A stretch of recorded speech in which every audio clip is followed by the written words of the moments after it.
Welcome to The Last Breakfast. Please enjoy the video. In this video, I will show how to make burgers grill updated. Form patties gently and season just before grilling to lock in juices and flavor. Space patties evenly on the grates and resist pressing them down.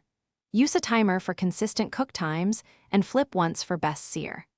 Let burgers rest briefly before serving to redistribute juices and keep them tender and flavorful for every bite.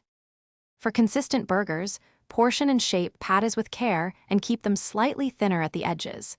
Make a shallow dimple in the center to stop doming while cooking. Season simply and avoid overhandling so the texture stays tender. When grilling, maintain steady heat and flip only once for a nice crust. Rest the burgers briefly after grilling to keep them juicy and ready for assembly.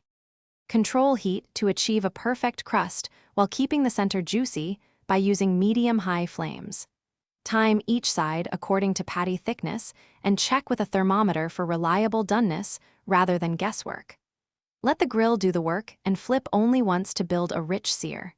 Consider indirect heat for thicker patties to finish cooking evenly without burning the exterior. Thanks for watching. If this was helpful, leave a like and consider subscribing. See you next time.